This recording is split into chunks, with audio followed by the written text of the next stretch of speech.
And we're ready whenever you are, Mayor. Thank you. Good evening, and thank you for attending tonight's city council meeting. For those who are attending remotely, the camera in council chambers is set up to show those attending in person tonight. The platform we are using has a raised hand feature.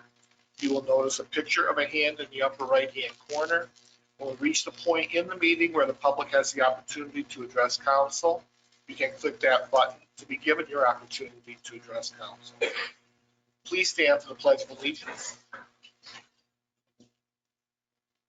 I pledge allegiance to the flag of the United States of America and to the republic for which it stands, one nation, under God, indivisible, with liberty and justice for all. Kathy, please call the roll. Mayor Tulley, Here. Counselor Selly, Here. Counselor Powers, Here. Counselor Scamperly, Here. Counselor Stevenson, here, Counselor Tebow, Here. Counselor Trim, quorum present. We have one presentation tonight. That is from Chief of Police Mark Kearns regarding the issue of e-bikes.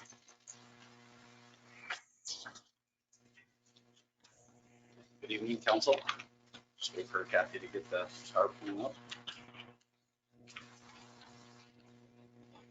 So as members of the community and members of council are aware here, we've seen an increase of the use of e-bikes or electronic assisted bicycles here in the city of Ogdensburg and frankly across the United States. And it's been a topic that's been at several the Governor Traffic Safety Board meetings across New York State, the subject of these forms of transportation. Just this year, there's been some changes in legislation specific to these bikes, where previously it was just standardized. They had to follow the rules of the roads of a bicycle. We'll get into a little bit of what those law changes have been made and some recommendations I'm going to make to council tonight on what we can do here locally under some local laws to kind of enhance the safety for our citizens and those utilizing the bikes as well. Next slide, please, Kathy. So the first thing, what it actually is an e-bike. So these are electrical assisted bicycles. They have to have pedals on them. So if you're seeing those out there that don't have pedals, those are either electric dirt bikes, electric motorcycles. Those are not e-bikes. Those are a completely different classification. Those are completely unlawful to have on the roadway. So the ones we're speaking to in generic terms tonight are the ones with pedals. Those are the ones that are lawful to use. Generally, the state allows up to 25 miles per hour for use. And there's three classifications of e-bikes. There's a class 1, class 2, and class 3. For all intents and purposes, for enforcement reasons, class 1 and 2 are the same. Class 1, you got to pedal it to get it going. Class 2, it can start on its own electricity and go. Class 3, you also have to pedal to get it going, but the class 3s are the ones that are typically can go up to 30 miles an hour. Most manufacturers state that they actually stop at 28, but and they actually class 3 e-bikes actually can't be used in cities with a population under 1 million people. So technically a class 3 e-bike cannot be used in Ogdensburg at all. And all of these bikes should label by the manufacturer what classification they are on. Next slide, please. And so this is the big one. You have to be over the age of 16 to operate one of these e-bikes. So I'm sure it's going to be the big Christmas present out there for a lot of kids because it is very, very popular. But our children cannot be riding these off of their own private property. They cannot be operated on the city streets at all. They're under the age of 16 for New York State Vehicle and Traffic Law. You don't need a license to drive these. There's no registration requirements. They are under that standard. They're just like a bicycle. You can just hop on them and go. be honest with you, our arrests for aggravated unlicensed operation has gone way down because people who normally didn't have licenses in the past and operating a motor vehicle, they're now operating these e-bikes instead. So again, if you're 12, 13, 14 years old, if you're in that middle school age, you can't be operating these on a city street.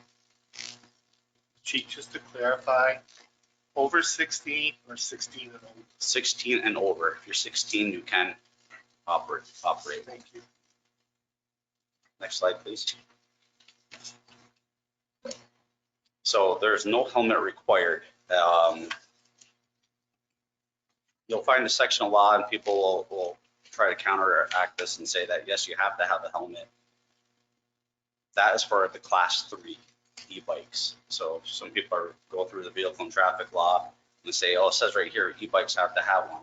This specifically states a class 3 e-bike. So that's those fast ones that technically we can't even have here in Ogdensburg because we're a city, obviously less than 1 million people. So if it's class 1 or class 2 e-bike, you do not have to have a helmet. However, if council desires, that is something you can make as a local law, and we could change that.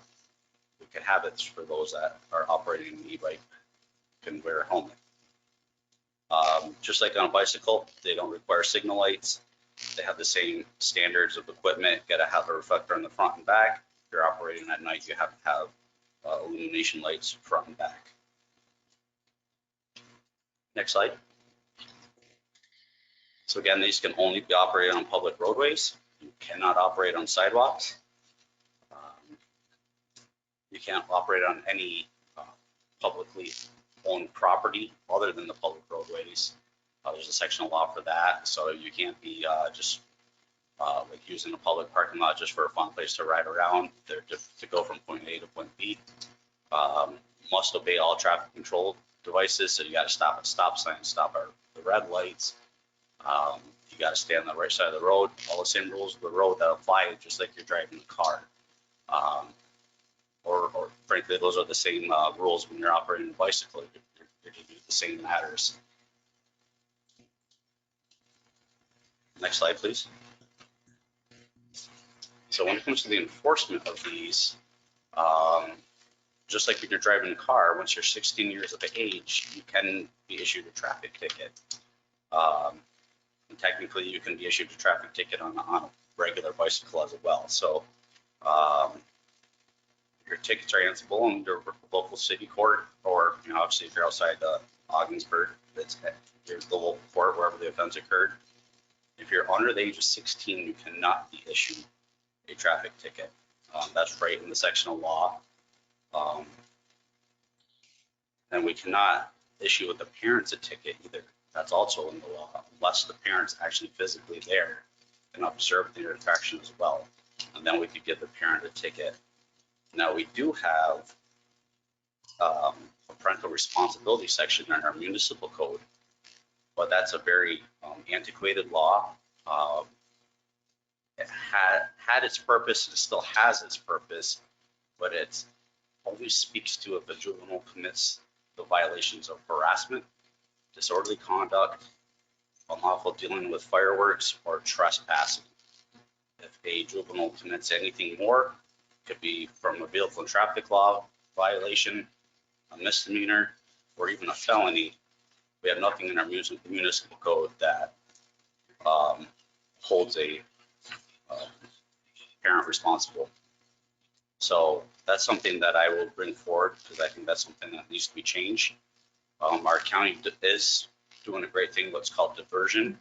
If we do make an arrest on a juvenile for a misdemeanor or a felony, they go to the diversion program instead of right to like a criminal type court through youth part. So it's almost mandatory directly to probation per se. If we're going to compare it to adults, right? You kind of get your second chance no matter what. Still doesn't hold the parents responsible to be parents. We see a lot of parents that don't care what's happening. That's why their children are routinely getting in trouble time and time again. And that was the whole point of why we had the parental responsibility law on the books to begin with, so we could start holding the parents responsible. But again, it's only for those for very, very minor offenses. And it, again, didn't include vehicle and traffic offenses. We could have a 14-year-old driving a car and commit vehicle and traffic law violations, and we can't hold that parent responsible. So I think that's something we need to change here locally, not alone just for e-bikes, but just a broad spectrum. Next slide, please. So I got to give Councilor Stevenson some credit here. She brought up education and how do we get this out to the public. We're going to partner with Ogdensburg City School District on this. I spoke with Mr. Kevin Kendall, superintendent of schools, and he thought this was a great idea. His team of folks that do like their school tool that blast it out to every parent so where they're at. Every parent in the district is going to get a pamphlet that's being actually made by his staff. That's a quick breakdown of all the rules of the road, who can and cannot operate these e-bikes. And they're going to have that all as a back to school kind of safety presentation and partnership with us. So every parent in the district will have that.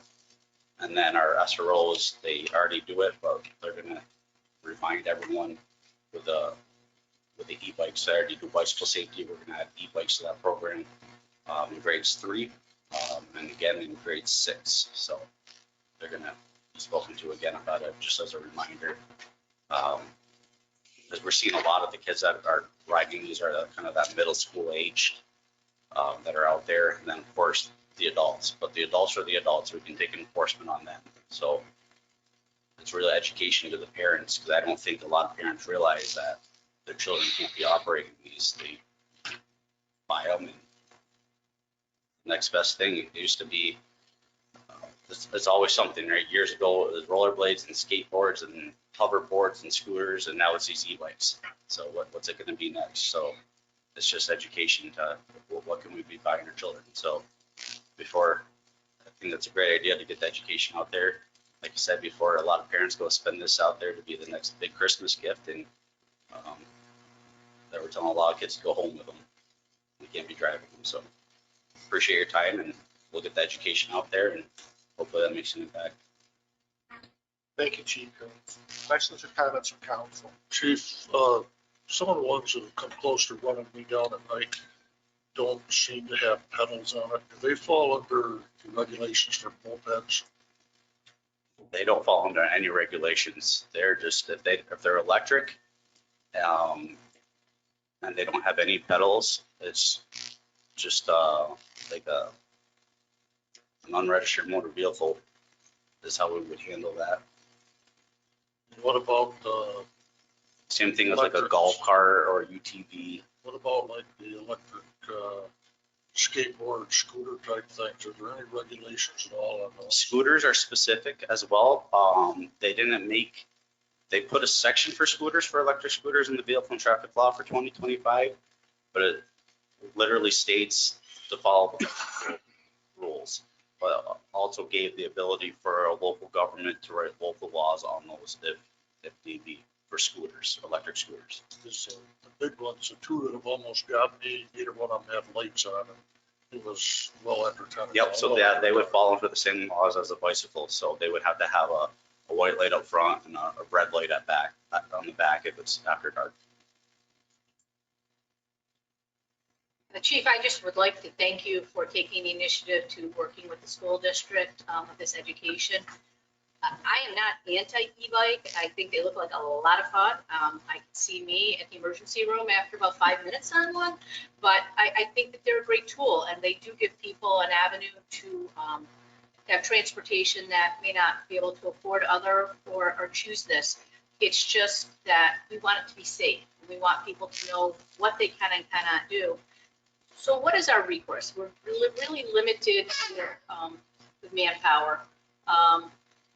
The education process we're going to go through, but there are some areas where we see them heavily in use. Is there any way to do some special education in those areas? So like, you know, we see them in some of the parks. We see them in certain areas of the city where kids congregate more. How soon can we get this education off the ground? We're hoping the next couple of weeks. Next couple of weeks? Yeah. Okay. And so the kids that are learning this in grade 3 and 6, they're going to be told that they're not really supposed to ride e-bikes unless they're Absolutely. 16 or over. And our patrols are gonna be starting to do that, when they come across these kids too, because we have to be honest on what we can do too we can't stop every kid who is on an e-bike and give them a ride home and then ask the DPW, like, hey, can you come down here with a pickup truck and grab this e-bike? Now we're tying up two entities for, 30 minutes for something that should just be simple words education, where we can stop the kid and say, hey, you should probably just drive this home. You can't be out on the road with it. And then hopefully, like I said, if we do some amendments to our parental responsibility, the first time's a warning anyways. It should be call home to mom and dad, hey, first time's a warning, but next time you may be subject. It's not always a must, right? You may be subject to a fine, so. But I look forward to the education portion of it. I know that we have some private property that people are thinking they can ride e-bikes, and with the e-bikes, there's many people don't differentiate, or kids don't differentiate between an e-bike, a motorbike, like a mini bike or any of that, moped. They don't understand or don't know there's a difference between those. And so it is growing. You'll see 5 or 6 people together riding, and there's different class of vehicles in that. And so if someone has someone riding on their private property, they've warned them, they've asked them not to do it, the best thing for them to do is contact the PD. Absolutely. Yeah, and that's part of what the education pieces that we're going to put out is the difference too on what an e-bike is, and just the for lack of a better term, what we'll call it just like an electric dirt bike, a standard motor dirt bike, golf carts, other electric vehicles, UTVs.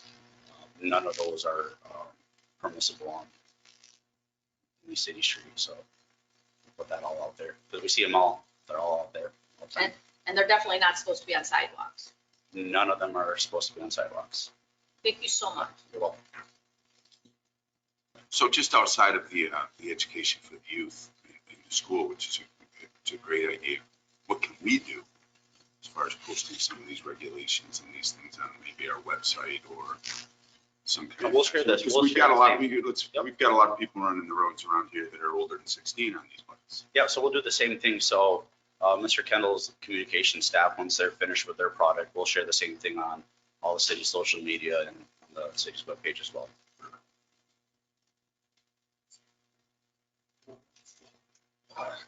No.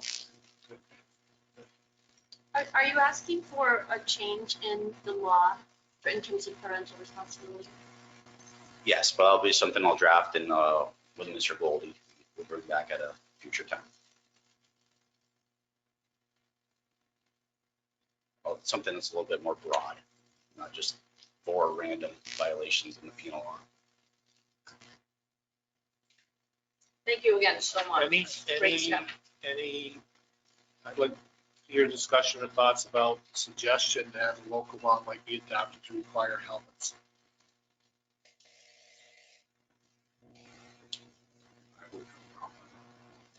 Anything that helps promote safety. I agree. They're pretty I'm a little brisk. looking at it, but that's all right. I understand, I think children should wear helmets. I don't wear a helmet, wear a regular voice. You can put an age on it too. I mean, you can be creative. Well, yeah, I want to ask staff to spend time on putting a proposal together for us, unless council has interest in. Yeah, oh, I'm definitely. You know, for maybe 16 to 20. Okay, so we'll ask management if you would, have some discussion among yourselves and then bring something back for council consideration in regards to requiring helmets for a certain age level of users of e-bikes. Okay, very good. Thank you. Thank you, excellent presentation. We do not have any public hearings tonight, so that brings us to personal appearance. At this time, if anyone attending in person would like to address council, please come down to the podium and you will have 5 minutes.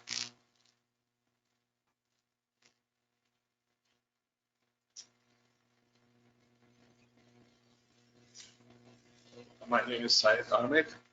I opened a company in Canton Street, 413, 415, and 417. Canton Street, the name of my company is Signal Stream Inc., a wireless automation company. Could you speak a little louder, sir? Pardon me? Could you speak a little louder? Oh, okay. My name is Syed Ahmed. I opened a company in 413, 415, 417 Canton Street in 2023. And the 3 buildings are going under renovation. My company is called Signal Stream Inc., wireless automation company, and I'm trying to bring high technology to the Ogdensburg area.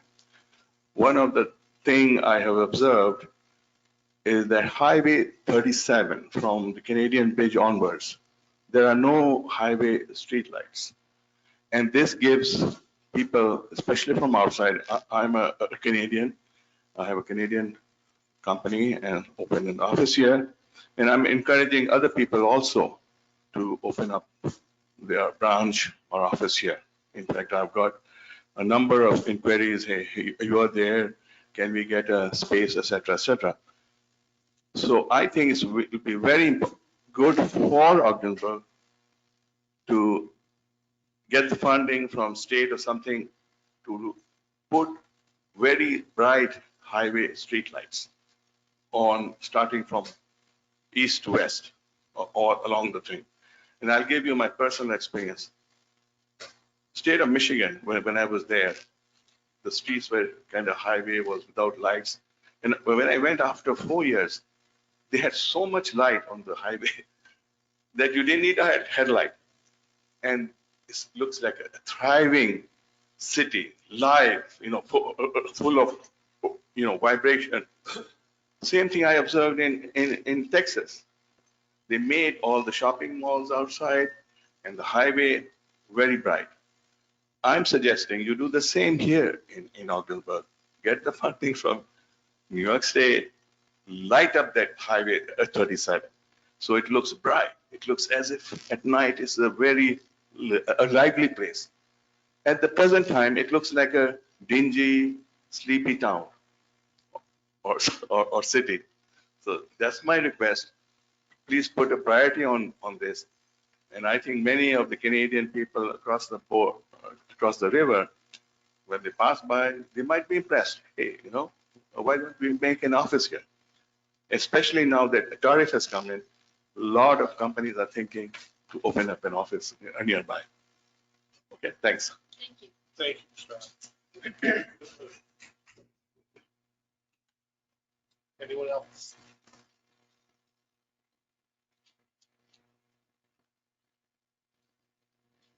Hello, folks. Greg McNamara here.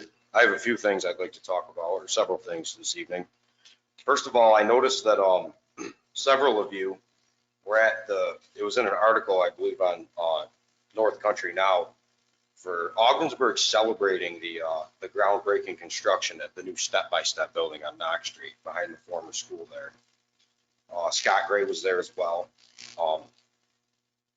Have any of you taken a walk through that neighborhood and asked anybody who lives there if they think that's something to celebrate about, or whether that's a good or bad or positive thing or not for the city of Ogdensburg?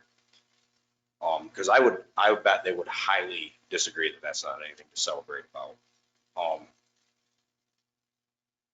I would assume, because that building supposedly, even though they already have a building there with several apartments, it hasn't seemed to help the homeless problem here, and I think it's going to tenfold it. Mark my words, that place will open. People from all over the county and maybe from neighboring counties will be sent here. They won't follow the rules like most homeless people do because they don't want to. They don't want to get help. They don't want to help themselves, the vast majority of them. And this has been proven and stated in the media. I believe our county and 2 neighboring counties, I seen an article recently where last year the homeless problem went up close to 50%. That's unreal. Now they're all going to be sent to Ogdensburg step by step. Let's say they're there for a week. They don't follow the rules, then where are they going to go? I think maybe we should set up a deal with Step by Step to where the people will be sent back to the community they came from if that's what happens, because that could look really ugly around here. I would like to talk about the development going on in the new and upcoming River District. And I'd like to thank Mr. Hosmer. He's done an amazing job with what's going on down there, with what he's done with that marina, the restaurant, they expanded with the ice cream shop and that. It's one of the best things I've seen anyone do for this city in my lifetime. It's unfortunate we don't have a mini golf course down there that would be open right now for people to come from out of town or people who live here to enjoy. And that was one of the first things that happened when this administration took over, this current one. It was a real mess, that whole deal with Main Street's parcels A and B. That's still sitting there with nothing happened there yet. And we sold it for $5,000 to At the Docks LLC. That never shouldn't have happened. That deal was a disaster. I questioned this council about it, and I was pretty much laughed at by the mayor. He said it was embarrassing what I said that day. But I'll tell you what, to this day, you guys said that it was a prior legal obligation and blamed the last administration. To this day, you've never made it transparent what that legal obligation was or what went on. It was all talked about in the back room and the public knew nothing about it.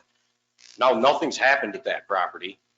And I think if by the time the ground freezes, if there's no development started there, Augsburg needs to eminent domain that and give them their $5,000 back and start over with that. It's exactly what you said you didn't want to have happen, was that property be bought and to be sat on. It was supposed to be a 3-year deal when the proposed project was done, and that's clearly not going to happen. And I'm not happy with, and I mean, I know there's a lot of moving parts to it, and I'm not the one trying to do it, but I'm not happy with what I see with the progress at the Docks LLC either. That building looks like a building you'd see over in the Middle East, the former Ramada Hotel. It's a disaster over there. All the windows are smashed out. Codes has done nothing. There's all kinds of code problems down there. It's all who you know here in the city of Augsburg. That building needs to be torn down. There's a lot that needs to go on. They've done some shoreline work over the past 3-4 years, whatever, but it's happening very slowly. And I would like to see some bonded contractors down there in the near future and some real work going on. And the reason is it's not that they receive the grant money for free. That's not how that works. They have to do the project and they get reimbursed, but they only have so long to do it. And if it's not done, it's not going to be good for the city, because in the future, the state's going to look and say, well, we awarded these grants in Augsburg before and look what happened, And I hope that they prove me wrong on this, but this is what I'm seeing. The agenda tonight was kind of bare bones to just have this e-bike talk and the very little bit on this. I just hope we're all getting done with our summer vacation and we're ready to really start working on the problems with the city, because there's a lot of them. And this is one of the most bare bones agendas I've seen in the last 5 or 6 years. I've been paying very good attention to what's going on here. I want to thank President Trump. I don't know if this is true, but I think it is. I read today that there was an executive order being passed to end cashless bail, also known as bail reform, in the entire country. And that would be one of the greatest things for Augsburg and the whole St. Lawrence County and the entire state at this point in time. I'm working. I'm almost done. I'm going to go to e-bikes real quick. This is a New York State problem. It's a governor problem, and it's a legislator problem. You guys and the citizens, you got to call the legislators. You got to call the governor's office. We can't pass our own laws that override what New York State says about the helmets and that. I agree, but you can't do it. Federal law always overrides state law. State law will always override these small government laws if it's brought to court. So you'd just be wasting the court's time writing these tickets out. If people want to fight it, some people might not, just pay the fine. But that's how the court system works here in the United States, if we've forgotten that. Please wrap up, Samantha. Yep. You have an opportunity. I would also like to see in the future, in the very near future, what is the plan for us to overcome the upcoming budget downfalls that Angela Gray has pointed out? We don't see any talk about that. Nothing, very little split in the media about it. I want to know what our plan is to take care of that. And another very touchy subject, and I want to make this clear. I support the Augsburg Fire Department, and I do not think it's a very integral part of the city, and it cannot be made volunteer or done away with. Like there was a lot of fear with the last crew in here, but there needs to be something, you guys need to start some talk about what's gonna go on with the upcoming contract, because the last one was a disaster. And, it just was, I'm gonna come out right now and say it, they're being paid way too much money. That contract needs to be brought under control. And, the way I see it, if the public wants to know, I mean, I'm running as a right, and I think a fireman should make 60 or 65K a year, not 100 or over $100,000 or $95,000. What does a DPW worker make? Right, okay. One other thing I would like to talk about, You'll have an opportunity. I'm not gonna point any names out, but one of you in the past talked a lot about, counselor At attendance. this point,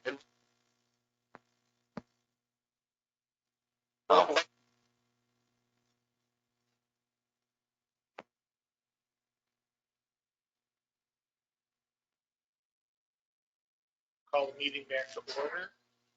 Anyone else in attendance who would like to address council this evening?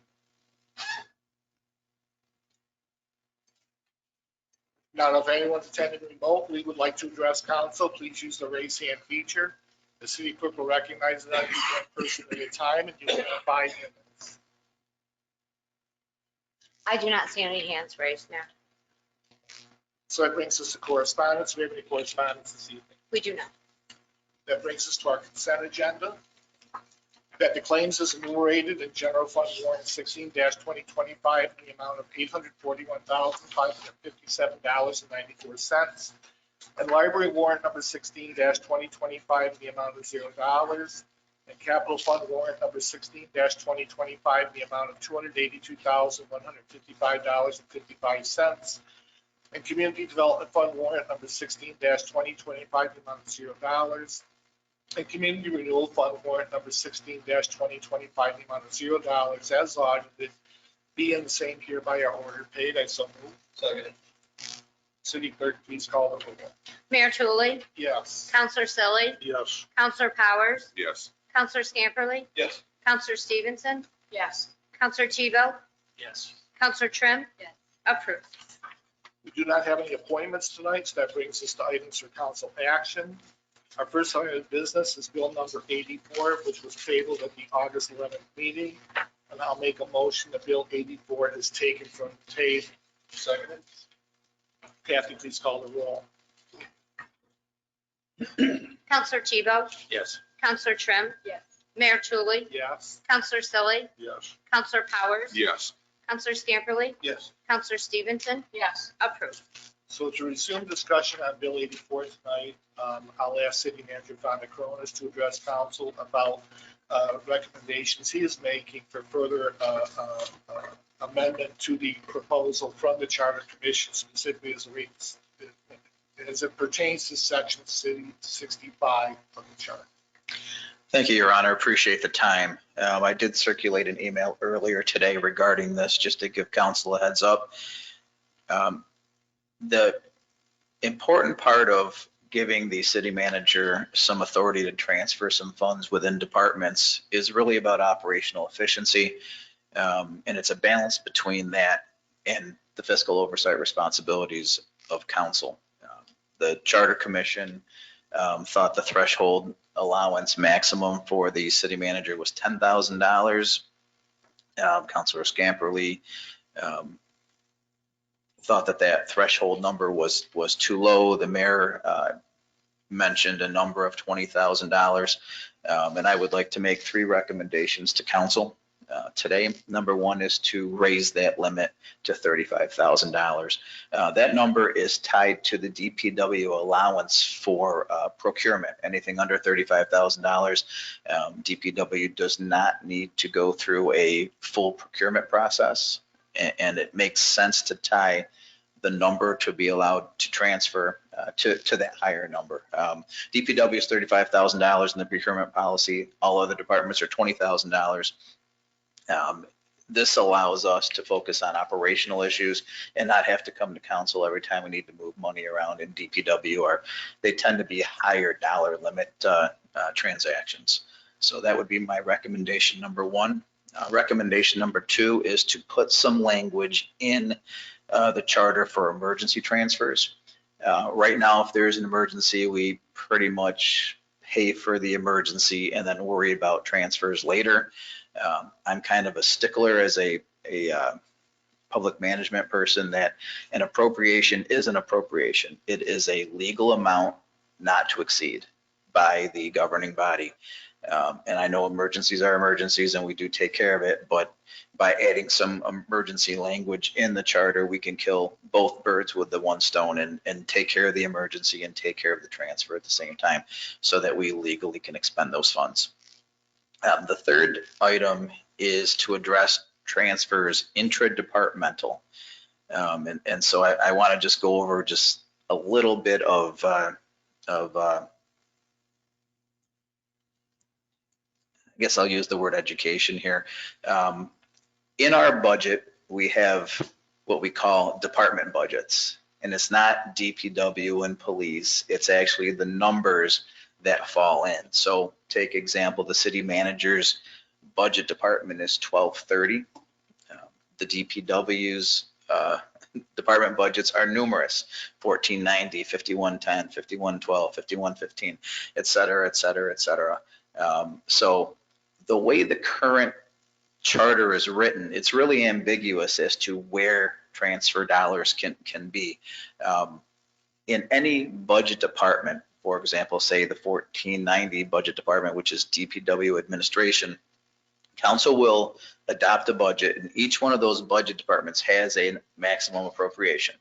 Let's use the example of say $400,000 for a specific department. You have said that for this budget department, we can spend $400,000. Where that actually gets spent operationally is really of no consequence to the levy, to any financial circumstance. So I think we need to add additional language to talk about those intra-budget department sections and allowing transfers freely within those, within that particular budget department. I think it's a little bit complicated. What I'm trying to say is if DPW oversees it, I don't think that money should be able to go from one to the other. I think that is against the spirit of our budgeting and our financial oversight. But I do think if dollars have been appropriated to a budget department, moving them around within that department, I don't think breaks the spirit of financial oversight, number one, and it does aid in financial efficiency. I'll give you an example. Last year in the fire department budget, Chief Stull needed to make some repairs to a vehicle, if I remember correctly. He did not have enough money in that vehicle maintenance line, but he did have some in another line. If I'm remembering correctly, I think it was office equipment or something like that. So ultimately, there was enough money appropriated to cover that, but that money wasn't necessarily divvied up as the world turned on that situation. So we were able to move those dollars around and he made the repairs that needed to happen. I just would like to codify that a little bit better so it's clear. The current charter is not clear on how this works, and I think by making these three changes, we can certainly get better fiscal oversight, maintain operational efficiency, and I'm more than happy to work with the city attorney to get language down on these these three recommendations should council buy into it. Thank you, Fonda. Any questions or comments for Fonda on this issue? I'd just like to say, I'm happy with these suggestions. We're sitting here, I didn't hear the conversation of the charter commission, and so I knew the 10,000 was a little low, just from experience and looking around, and I suspect 35,000 in the future may even be low, but this is exactly the type of thing I'm looking for by the people in the departments and your seat to make suggestions that make sense. Thank you. I will support these added to Bill 84. Any other comments or questions? Sounds very reasonable to me, but I'd like to see an actual written amendment before. No, understood. Which would have to come either Yeah, so next meeting or another meeting, and I'm wondering how we handle that if we plan to vote on this tonight. well, my goal tonight isn't necessarily to begin taking action by the council to amend any of the proposals from the charter commission. My hope tonight was to discuss what Vonda has introduced. I have some follow-up comments with regards to the issue about the vacancy committee and the possibility of lack of 3 names. We can revisit some of the topics we talked about last meeting if anyone likes to, but in terms of putting anything on the board tonight for action, I'd like to wait until we have the proposed language for amendments for consideration in total. Hopefully that could be at the September 8th meeting. We're all here, so it has wants to make a resolution to amend the Charter Commission's proposal in this manner. And then second, we have our discussion, vote, go through each area that you might want to consider amending. And then once that's all completed, then we can vote on the billing for it as amended by council. So hopefully it'll be wrapped up in one meeting. I hope it is the next meeting. One vote for the consensus council. With all factors, After we do the individual votes on, let's say, issues involving compensation, compensations, residency, et cetera. We take the individual actions, and then we have the resolution to adopt the billing for as an amendment. Is council supportive of that approach? I'm overall supportive of that approach. My concern would be if there is one section that a councilor is not in favor of, I would want to have to vote no on the whole proposal. So there may be some, after we have some discussion, that we may want to separate. Yeah, well, I'm if let's say a resolution is made to amend a certain, and it's not unanimous for the council, that doesn't prohibit that councilor, when it's all said and done, voting for Bill 84 as amended by council total to be supported. It depends. not very. And that's the individual council's choice Exactly. to do that. Okay. But in terms of process, we'll be looking for any action tonight other than a little bit further discussion. And then the actions that we can table to bring back for the next meeting, at which point we bring back off the table, we can start making our motions to. All right, and then again, to talk about the issue about possibility of lack of 3 names available to the vacancy committee to forward to council should we have a vacancy on council. In consulting the city attorney, the suggested language he thinks we should consider is if at the time of the deadline for the vacancy committee, they do not have 3 names to forward to us, they will issue in writing communication to that effect to council. They will explain in that communication the efforts that they made in their canvas of citizens to try to get the names of 3 people to forward to us for consideration. At that time, council can go one of 2 ways. I suppose 1 of 3 ways. One, ask the vacancy committee to submit names that are available at this time, recognize it could be 1 or 2. If it's 0, then I think we ask them to revisit, or we could extend the deadline, right? I mean, we're supposed to fill the seat within 30 days, but we extend the deadline and ask the vacancy to resume their work until such time as the entry. So council has various options on how to deal with this.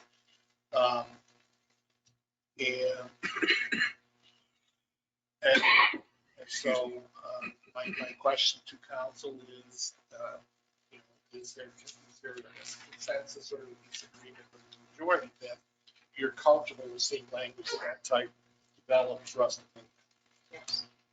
Okay. All right, so I will work again with the city attorney. We'll ask the city manager to work with the city attorney to develop the language for the changes he is recommending in section C65.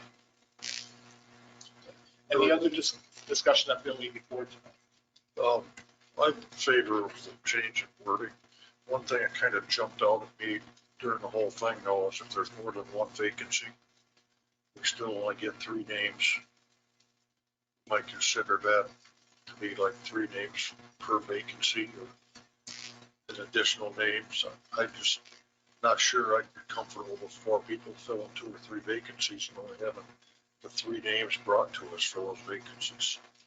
Well, again, if the 3 names are forwarded to us for consideration, we have one vacancy, we can, fill 1 seat at a time. And if we end up in a situation where, we don't have the votes to fill the 2nd seat, then it goes back to the vacancy committee to come up with 3 names. So I'm just reading here where it says that if there's more than 1 vacancy, that the council will vote on the remaining 2.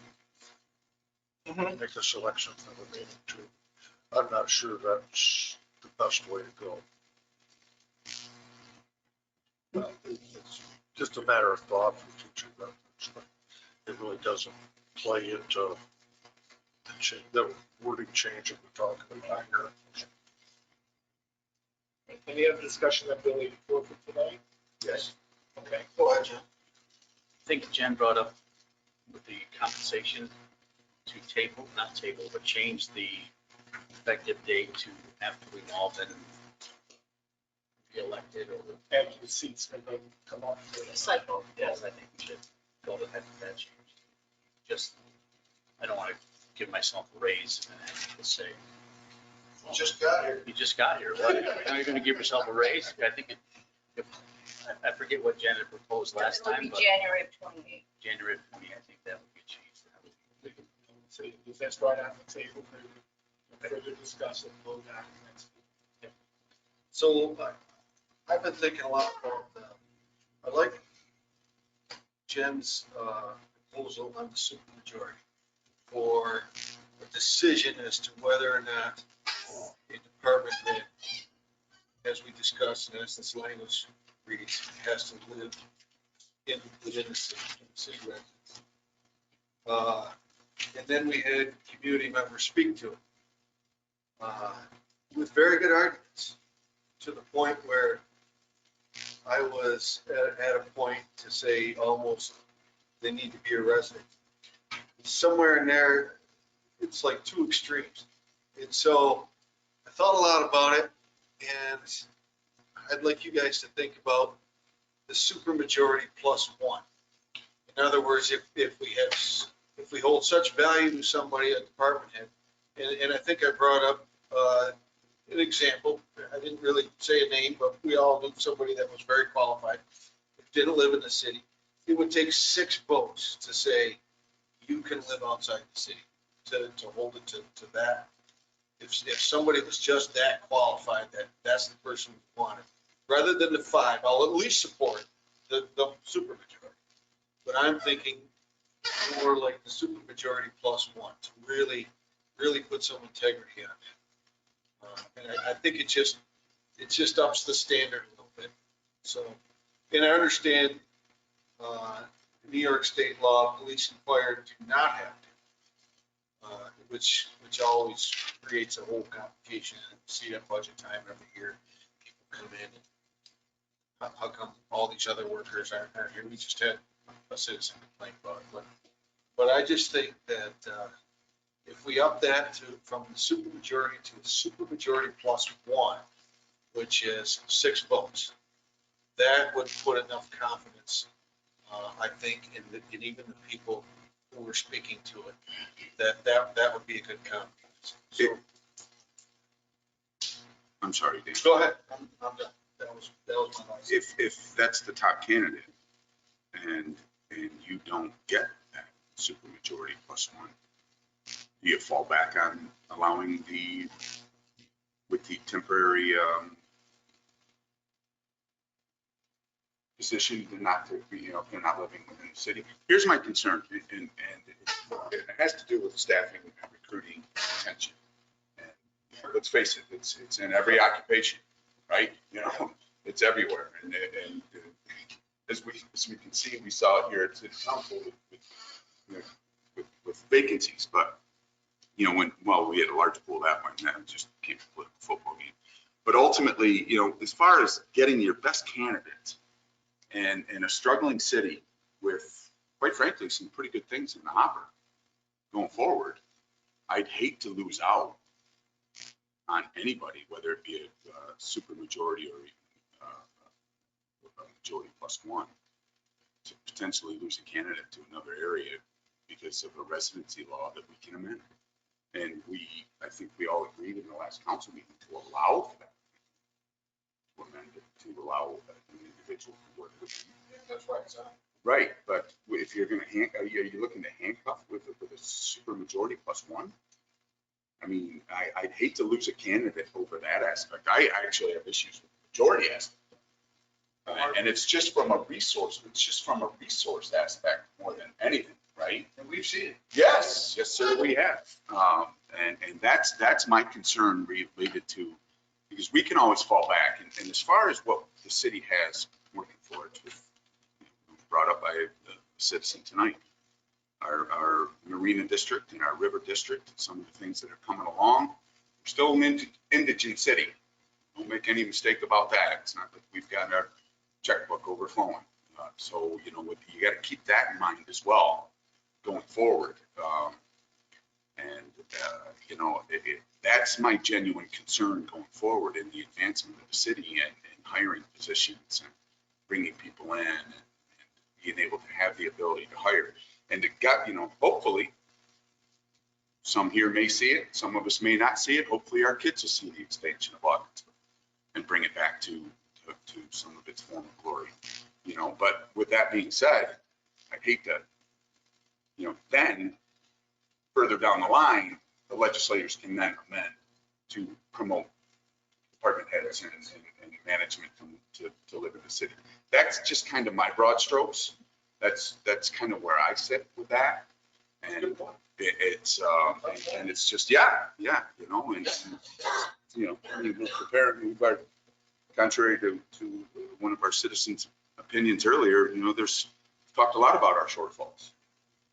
You know, with many of the aspects that we have with RISE and many of the other things that we have as initiatives, and you know, Fonda's done a great job educating us and putting us in these spots. So that's kind of my concern, you know, from that aspect. As far as the compensation as well, I wanted to speak on that, but you know, as far as the stipends, where do you draw the line there as well? You know, I mean, whether you do it, we tasked the charter commission, and I could care less. You know, made the same amount of money here since 2008. You know, it doesn't matter to me that much, but you know, I worry about it being politicized in 2 more years when you've got other candidates.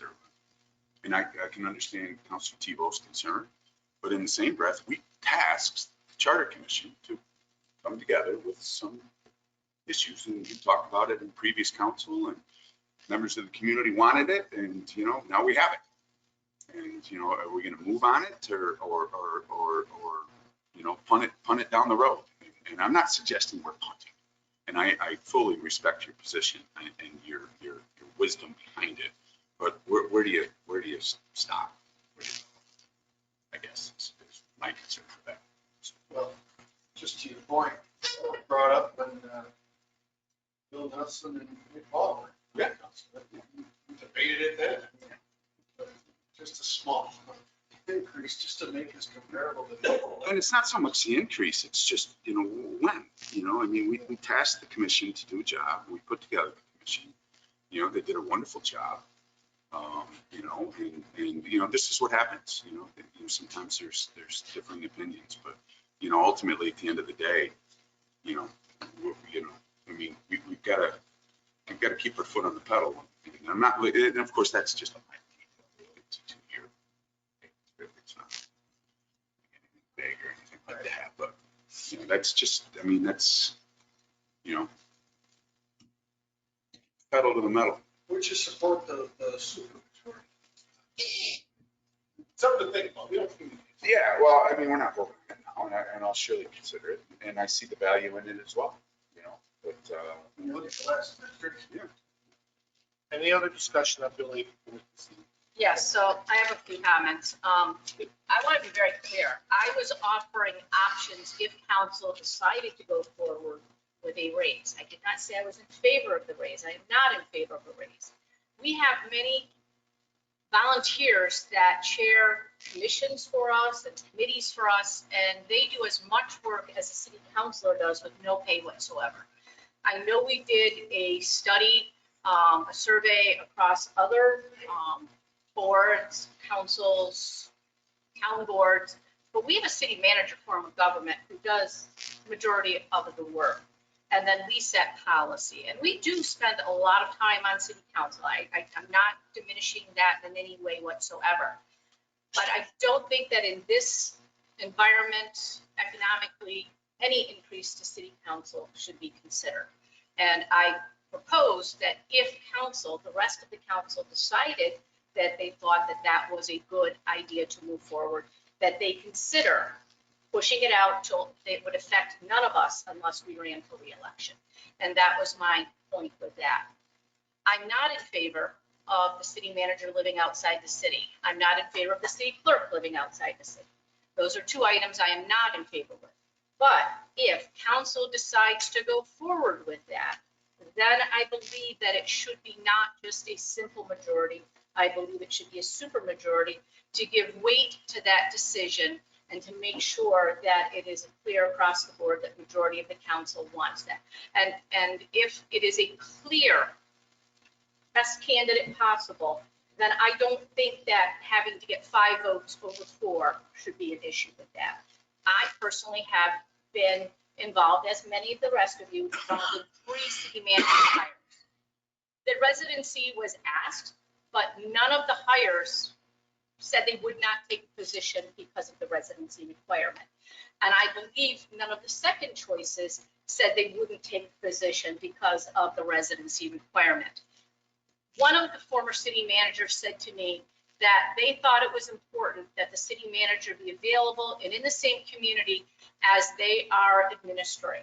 That it's important that neighbors see them sitting on their front porch, barbecuing in their backyard, and living the same things that we deal with, the same motorcycles zooming by, the same issues with lack of staff to be able to do some of the positions and enforcement that we all live with. So I stand strongly with the city manager being a resident of the city, but I urge council to consider a supermajority if they so deem that. Can I clarify? And I do Sorry. want to, I'll be listening until we vote on this next, but I think that this Charter Commission Review Committee did a wonderful job with this, and I agree with the majority of what they have recommended. Those are just 3 items that I cannot agree with at this time. To clarify, Jen, and I appreciate you bringing it up because I may have completely missed it. I do support the aspect of your comment at the last meeting to support the city manager and the city clerk. And even potentially, if we ever get a full-time comptroller on the city payroll back again, I do support that. And I felt strongly about it the last time with the previous city managers that we had that weren't living in the city, and I still feel strongly about that as well. And you make a good point related. So there's lots of things. Any other discussion of Billy? Mayor, I'd like to just speak on the compensation thing. I intend to support the position of the Charter Commission.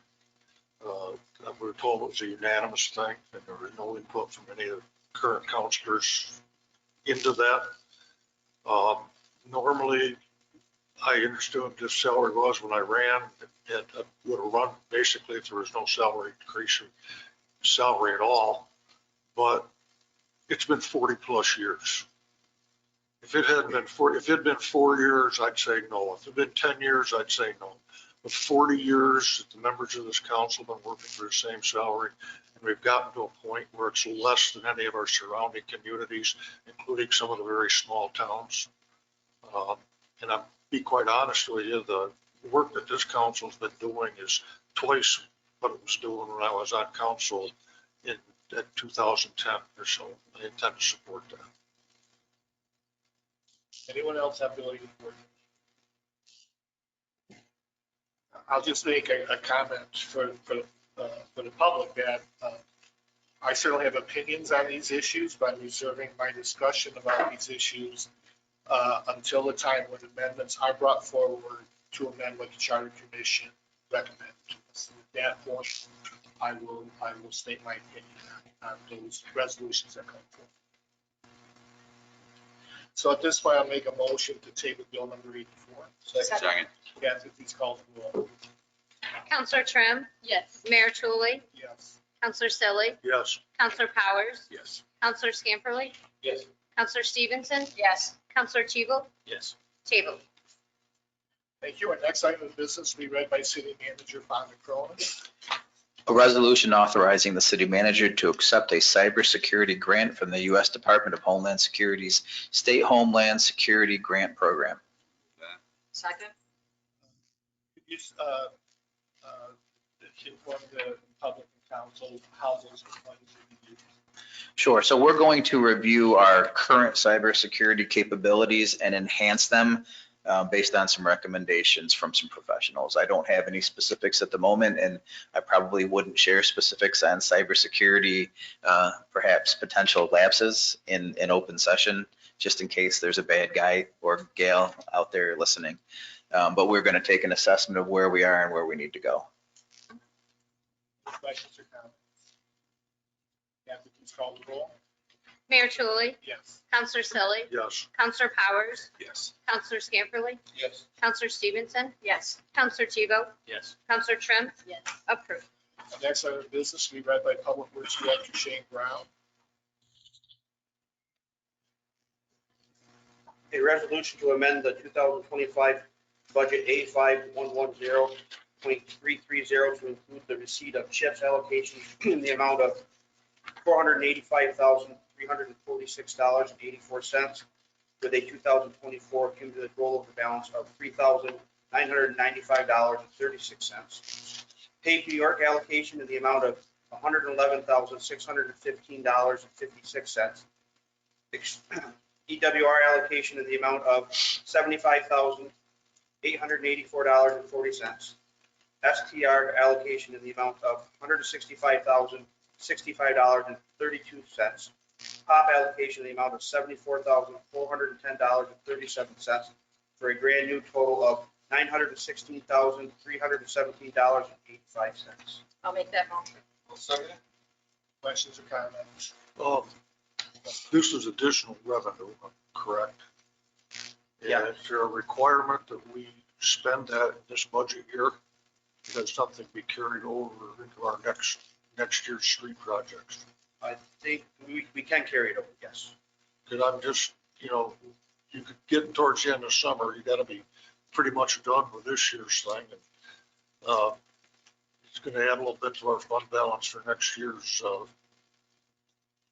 Just- budget, if I'm correct. Just as a point of clarification, in the budget, we utilize the number $500,000 as a placeholder. Then we determine what our costs are going to be, and then we make the budget adjustment afterwards.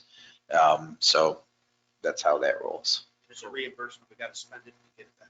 I understand you have to spend it to get it back, but it's not something that we're gonna have to rush some project before the end of October, whenever your paving season stuff done. No, it rolls over. Okay, thank you. Any other questions or comments? Kathy, please call the roll. Counselor Selly, Yes. Counselor Powers, Yes. Counselor Scamperly, Yes. Counselor Stevenson, Yes. Counselor Tebow, Yes. Counselor Trim, Mayor Tulley, Yes. approved. Our next item of business will be read by City Manager Fonda Cronin. A resolution declaring Ogdensburg City Council lead agency for wastewater system improvement project. Move that. Second. Questions or comments? Kathy, please call the roll. Counselor Powers, Yes. Counselor Scamperly, Yes. Counselor Stevenson, Yes. Counselor Tebow, Yes. Counselor Trim, Yes. Mayor Tulley, Yes. Counselor Selly, Yes. approved. Our next item of business will be read by Public Works Director Shane Brown. A resolution authorizing the city manager to sign an agreement with Allegiance to lease/purchase a 2025 CB 515 4x4 chassis from the Onondaga County Contract ONG OB-106-19, with the expense being paid as follows: $27,566 from F 8340.310, $27,566 from G 8120.310, and $27,566 from A 5110310. Second. Questions or comments? Is this a dump truck or a? It's a small dump truck, a crew cabin, it's in 1993 that we use for both. Kathy, please call the roll.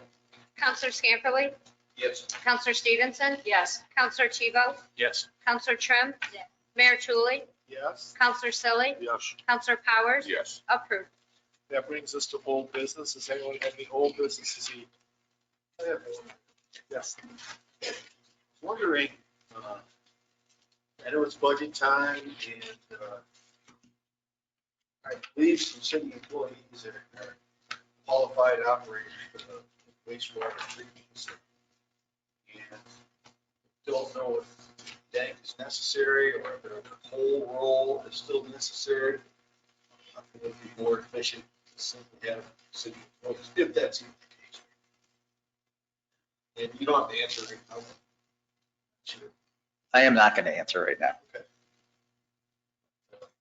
I will say that our relationship with the Development Authority has been a positive, that both our drinking water and our wastewater systems are running at pretty peak efficiency.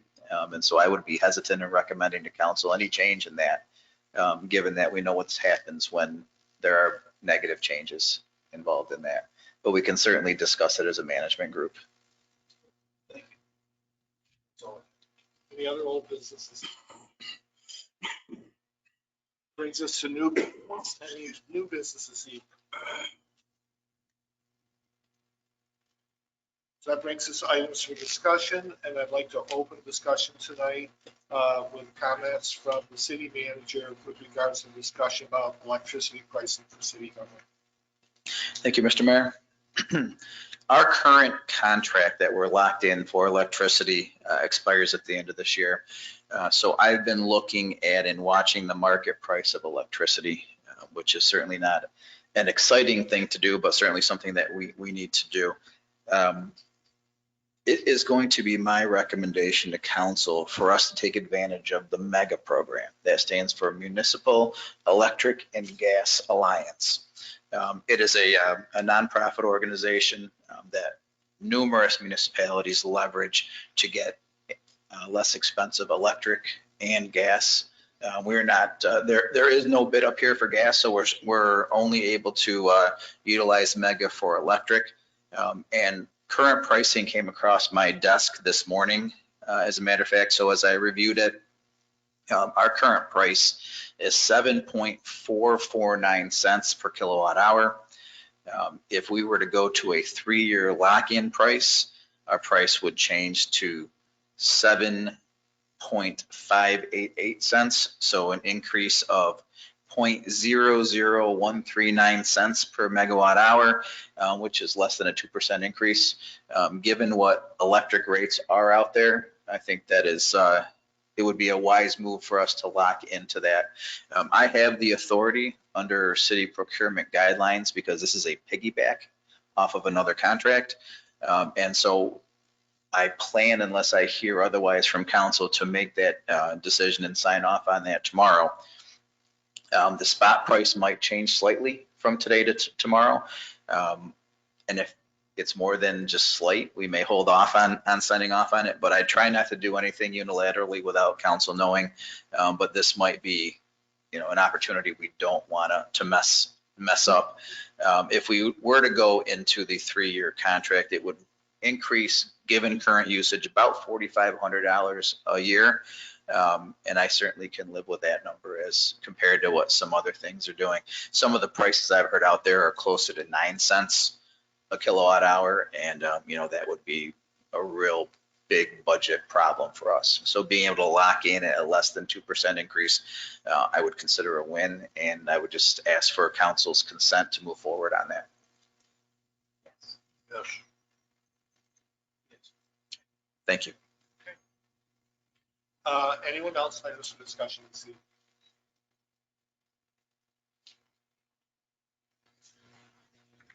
That brings us to citizen participation. At this time, if anyone attending in person would like to address council, please come down to the podium. You will have 2 minutes. If anyone attending remotely would like to address council, please use the raise hand feature. The city clerk will recognize and unmute one person at a time, and you will have 2 minutes. I do not see any hands raised, Mayor.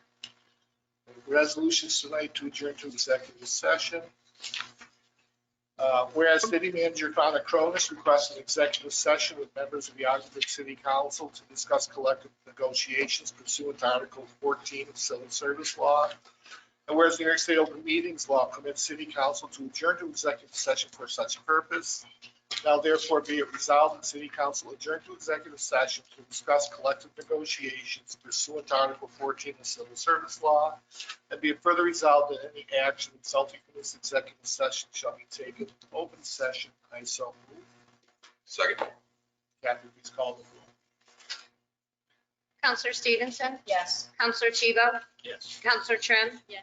Mayor Tully? Yes. Counselor Selly? Yes. Counselor Powers? Yes. Counselor Scamperly? Yes. Approved. And I will note that Chief Stull will join the city manager and council in this executive session. Next, a resolution to adjourn to executive session, whereas City Manager Fonda Cronus requested an executive session with members of the Augsburg City Council to discuss proposed pending or current litigation. And whereas New York State Open Meetings Law permits City Council to adjourn to executive session for such purpose, now therefore be it resolved that City Council adjourn to executive session to discuss proposed pending or current litigation, and be it further resolved that any action resulting from this executive session shall be taken in open session. I so move. Second. Kathy, please call the roll. Mayor, I'm sorry, Counselor Tebow? Yes. Counselor Trim? Yes. Mayor Tully? Yes. Counselor Selly? Yes. Counselor Powers? Yes. Counselor Scamperly? Yes. Counselor Stevenson? Yes. Approved. We do not anticipate any action following executive sessions tonight. Let me back up first. At that second executive session, we'll be inviting Angela Gray to join the city manager and councils. And again, we do not anticipate any action following executive session, so I make a motion to adjourn from executive session. Second. All in favor? Aye. Opposed? Immediately adjourn following executive session.